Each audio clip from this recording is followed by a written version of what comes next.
Senator Mazayo.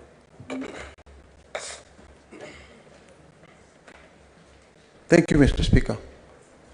Mr. Speaker, yesterday I communicated with your office with regards to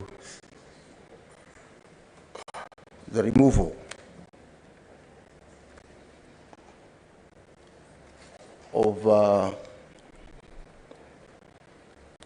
of the changes that we did in the office of the leadership of the minority party.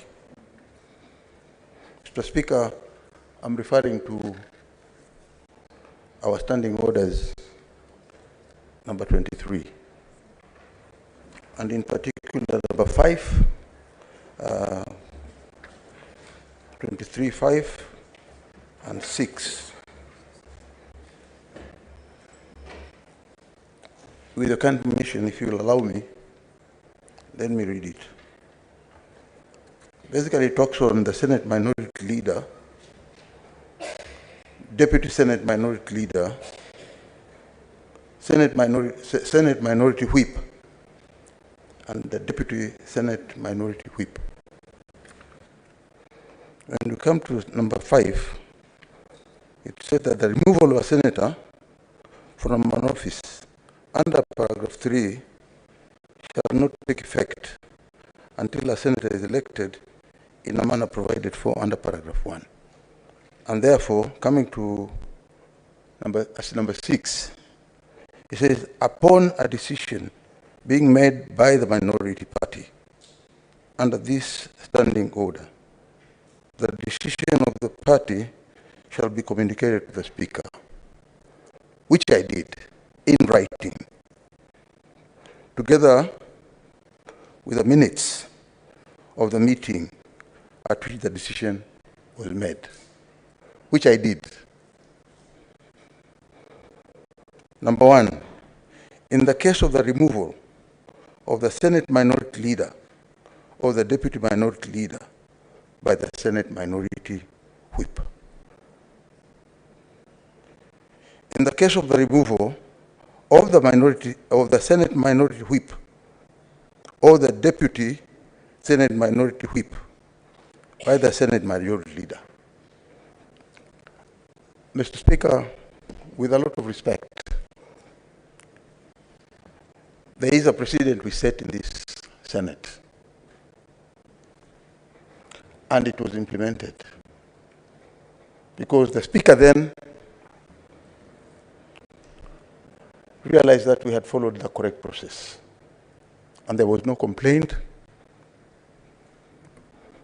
and it was the changes were affected. Mr. Speaker, I find it a bit strange that as the leader of the minority party, despite the fact that I wrote to you a letter in writing and enclosed the minutes of the Azimio party, which is the minority in this house, you have decided not to effect the letter or to communicate to the House. And therefore, if you don't communicate to the House right now, this House is missing the minority whip, this House is missing the deputy minority whip. Now I'm left alone here on the opposite, on the minority side, without my other leaders with me. It portrays very badly on the side of the speakership. If you will not be in a position to make communications as provided for under our own standing orders. I have been very quiet, keenly following your argument, and I want to pick your point of order, and I'm not getting. What is your point of order? Mr. Speaker, sir, I was waiting for the communication. And because it was not forthcoming, the only way I would ask for an avenue, as a leader in this House, which I think I am entitled that I need a proper explanation as to why the minority side is not having its leadership in place. As per the letter I wrote to you, and as required by our standing orders, to communicate to the House. Very well, Thank you. done. What is your point of order, Majority Leader? Mr. Speaker, I have no business whatsoever in what happens in the leadership of the minority side. But I have interest, Mr. Speaker, in the procedures of this House, because we are leaders and we respect the rule of law. I hear the submissions my brother is making before you, but I'd wish to caution you, Mr. Speaker, that there has been history in this House. There is history where when one side of a House had the kind of challenges that the minority side is currently experiencing, one side of the factions that for whatever reason were wrangling presented before the then Speaker minutes of a purported parliamentary group meeting, as is expected of standing orders then before the procedure provided right now. Later on, Mr. Speaker, and this is just good history because history is good reference material, especially for a man who's in your place and you're expected to make a decision in the best interest of this House. Minutes later, Mr. Speaker, the side which I belonged to in our coalition then, and we were properly the majority, Mr. Speaker, we presented also our minutes of our parliamentary group meeting then. Unfortunately, the Speaker then, for whatever reason, decided to do what my brother Senator Mazayo is inviting you to do. Hurry the process. Don't consider any submissions that have been made before you. Did a communication in the midst, actually. It was the most absurd day in this House. In the midst of a debate that was ongoing, the Speaker walks in, relieves the person who was on the chair, and goes ahead to make a communication. It became a stain on the fabric of Senate as an institution, something that we regret up to date, Mr. Speaker. Because after that, there were court battles, there were debates. In fact, the Speaker found himself in such an awkward situation that later when they were challenged that afternoon and asked to expound, they said that they will give a reasoned ruling. It's now 3 years after that. That communication has never come from that chair, Mr. Speaker. Why am I saying this? I say this, Mr. Speaker, to warn you against any rash decision in terms of change of leadership, either from majority or minority side. If the leader of minority, as is expected in his right, has written to you, I want to believe that it is within your powers, Mr. Speaker, to make a determination in whatever way that you are in. I would never have had interest in this matter. The only time I got concerned is when the leader of minority said that I communicated to you and I expect you to make a ruling right now. I got concerned a bit because we have been there before. It's within their right, Mr. Speaker, but the dignity of this House rests in your hand. I rest my case, Mr. Speaker.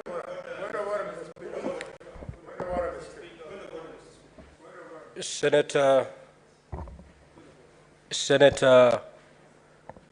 Ledama, what is your point of order? Thank you, Mr. Speaker. Mr. Speaker, I consider this House the House of Union, the House of Reason, and with humility, I rise to try and persuade us that this House is guided by nothing but these standing orders. Mr. Speaker, the minority side, with all its definitions which are prescribed in the standing orders, if you go to standing orders number 2, which define what a parliamentary party is, and I'll read it with your permission, Mr. Speaker. It says a parliamentary party means a party or a coalition of parties consisting of not less than 10 senators.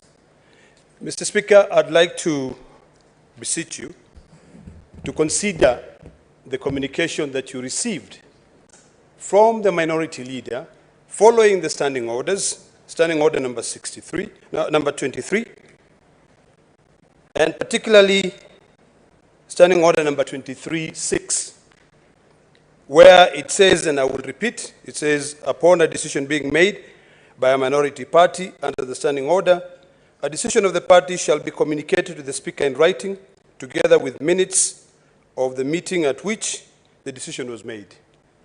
And in this case, the decision was affecting the minority whip. And the standing orders provide for a procedure to be followed. It says that in case of a removal of a Senate minority whip or a Deputy Senate minority whip by the Senate minority leader. Mr. Speaker, my colleague, the minority leader, has communicated. And sometimes communication is something which is a privilege that some of us are all given. We have different ways of communicating. We are just coming back from a PG with our party leader, and the same information has been communicated. Mr. Speaker, I know you sit there, and sometimes you don't see. You know, a very good point in case was yesterday, when you could not be able to see what was going on until it was pointed out by some of us. So today, Mr. Speaker, the minority side has communicated to you. It will be prudent for you to communicate to us, because the minority leader has advised us, and whose advice we believe to be true, that yesterday at the House business, he submitted the communication. And he had actually even pleaded with the majority side to allow, to hold their changes that I think have taken effect already or will be taking effect today, to a point when the minority side will also be submitting their changes. So when we came back and we approached the chair to try to find out whether the communication was done, we realized that it has not been done. So I want to request you, Mr. Speaker, to take into effect the communication given by the minority side as per the standing order. And if you want us to give you time, it will be you, Mr. Speaker, because you're the one who sits in that desk, we sit on this side, to advise us on when we can expect the communication, so that when we go back to our PG, we can be able then to be able to communicate. I do not have a problem with my colleagues from the other side of the aisle weighing into this matter. The history given by my colleague is important. But I think that history also guided the amendments of these standing orders. So, Mr. Speaker, I want to rest my case there and request that you consider the argument made by my brother, the minority leader, to effect the changes as per the wishes of the minority party. I thank you, Mr. Speaker. Senator Abdul, what is your point of order?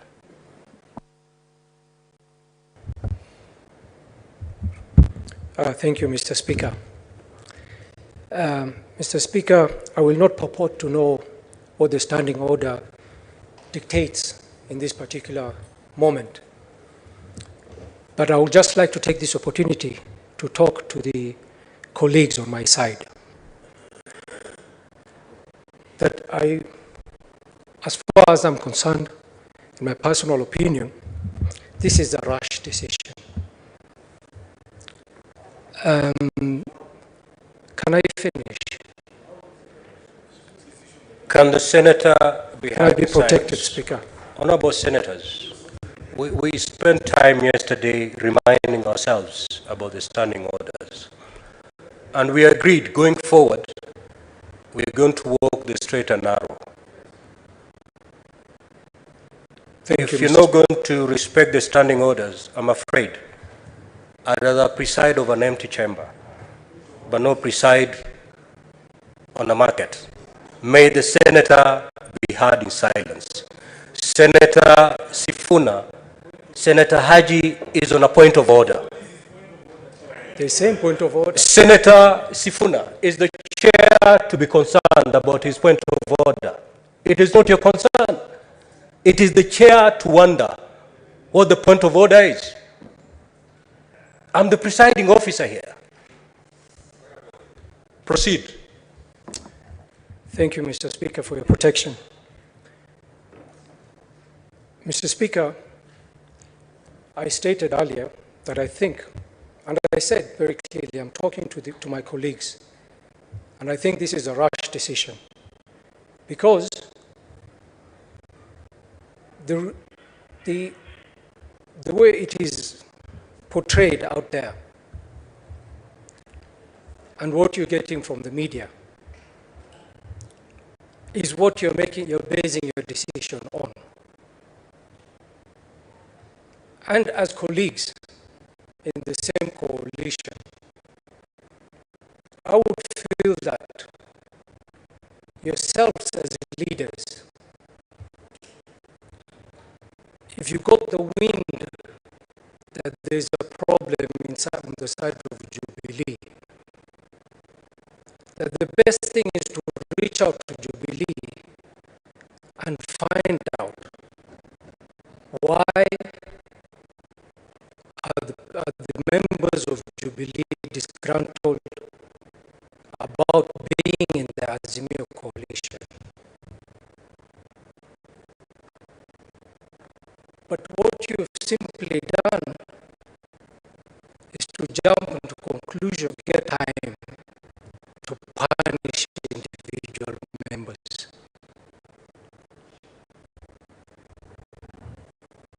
Mr. Speaker, sir, just a few months ago, we had an issue, a similar issue in this House. And it is the very same Secretary General of DM, Senator Sifuna, who kept reminding me, says we are leaders and we should not take direction from the principles. Yet now, it seems like the very same members are taking direction from people outside of this House to make decisions and to chart the way for the members of the coalition. It seems like certain members are itching for certain positions of leadership in this House. The right thing was to wait and see if the threat made by a certain member of the Jubilee to exit the coalition, wait for that time and then make your move on the individuals or the positions that you want to take. At this moment, I would urge the minority leader and the deputy whip, this is not the time to go against your colleagues in the leadership without getting the substance of the problem that we are having in the coalition. And just to mention, Mr. Speaker, immediately members of Jubilee went to the State House, and I think the Honorable Senator of Isiolo addressed to this matter yesterday. There is really nothing wrong with members of Jubilee going to State House, but they did. They went. Instead of the leadership of Azimio to call members of Jubilee and ask them of their discussions at State House, they opted to go out in public rallies to insult members of Jubilee, calling them political prostitutes. And these are leaders. If members of parliament cannot interact with the head of state because of their political affiliation, then it would be only fair that also the governors of the same political affiliation not to interact with the head of state. If this punishment is being laid out on Jubilee because they have met with the head of state, why is it okay for some leaders to meet with the head of state and others not to?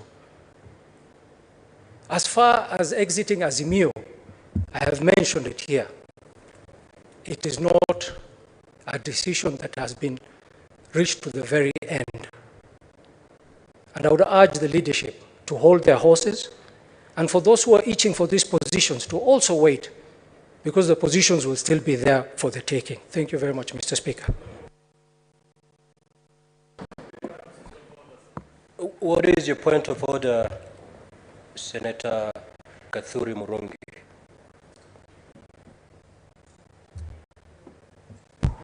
Thank you very much, Honorable Speaker. Honorable Speaker, I don't want to get to the details of the reasons why there are some movements of the leadership in the minority side.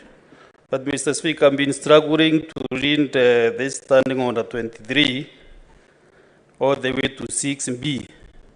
But there is nowhere, Mr. Speaker, that the Speaker is given time to respond to the request by the minority leader.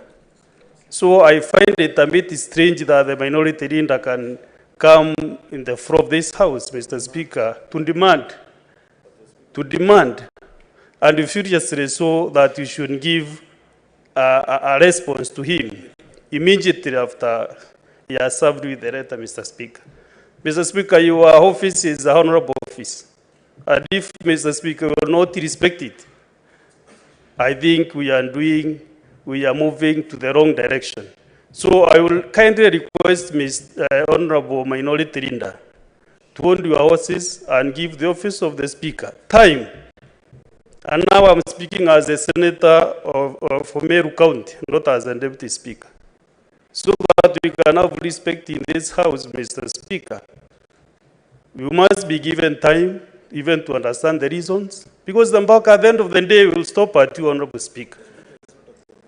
And also, Mr. Speaker, Honorable Minority Leader, you are out of order to come and reprimand the Speaker to give you an answer on the floor.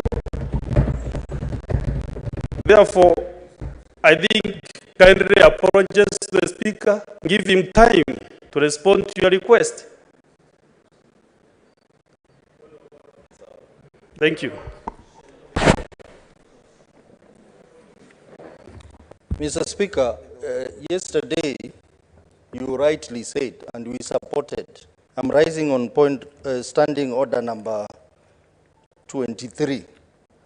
You rightly pointed out that you are strictly going to conduct the business of this House using the standing order. I implore you, Mr. Speaker, sir, to strictly adhere to that directive, because the matter before you is defined in standing order number 23. 23, entire 23, and specifically 23.6, that says upon a decision being made by the minority party under this standing order, the decision of the party shall be communicated to the Speaker in writing, together with the minutes of the meeting at which the decision was made. Mr. Speaker, I think we are going contrary to the standing orders by allowing debate on this matter. It is simply a communication to you, and you verify the documentation and the particulars that have been given to you and communicate to the House. It is out of order for senators to debate this matter. That the standing orders is very clearly just requires a communication. Secondly, Mr. Speaker, don't be invited to be a judge on a matter that involves a political party. We have had rulings. When I was in the National Assembly, this matter came up, we had a ruling. In the last Senate, this matter came up with a ruling. And the Speaker clearly pronounced himself that he is not a judge in a matter of a political party. You simply communicate the communication that has been made to you by the respective party. So, Mr. Speaker, based on your pronouncement yesterday, we would want to urge you to strictly adhere to the provisions of the standing order. Thank you.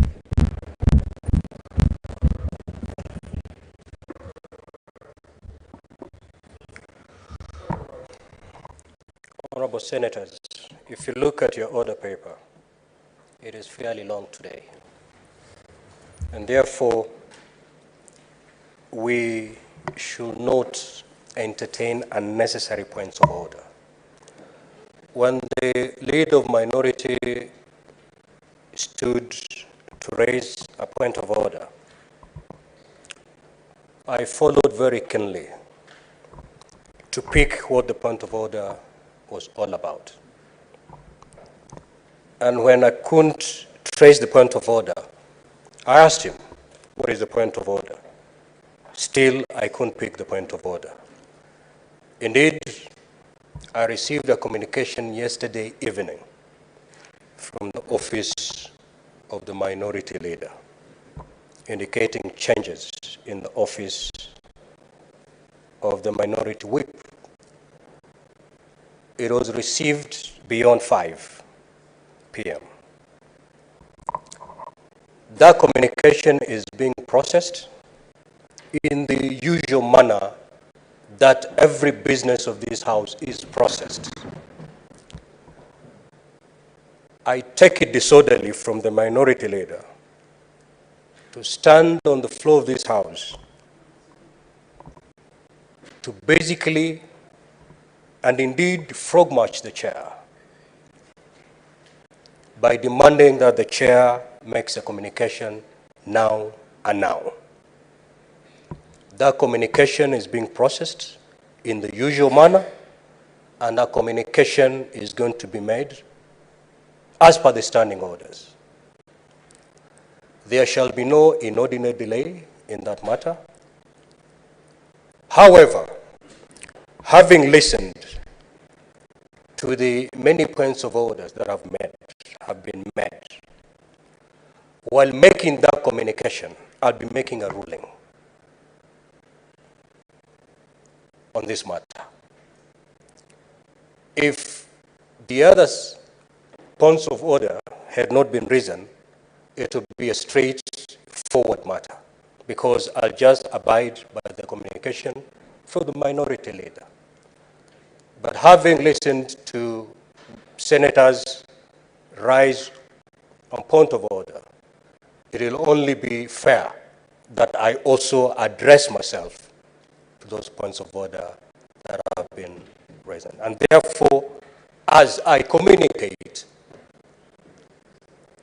on that letter by the minority leader, I will be making a ruling on the many points of orders that you have made, so that we can rest this matter and move forward. I thank you.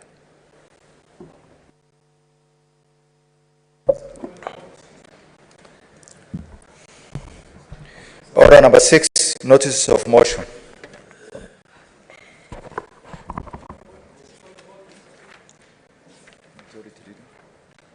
What is the point of order, minority leader, Stewart Matai?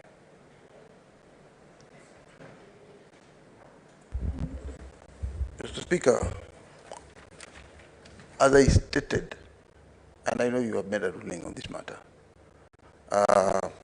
on what has been stated here as in a form of a debate with regards to the letter that I've written to you.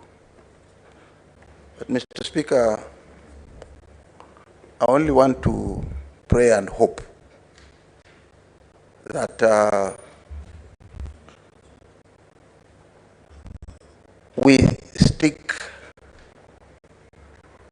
to the standing orders of the House, because as it is, or as you have refused to, or as you have declined to give your ruling, your ruling today, and I don't know whether this matter really requires an implementation or a ruling. Mr. Speaker, I would urge that, you see, as you can see on the minority side, I'm all alone, because I've already submitted the letter. I don't understand when I'm being interrupted, when I'm still on my feet, as the standing order provides, that if I'm on a standing order, then I should not be interrupted. Kindly take your seat. Kindly.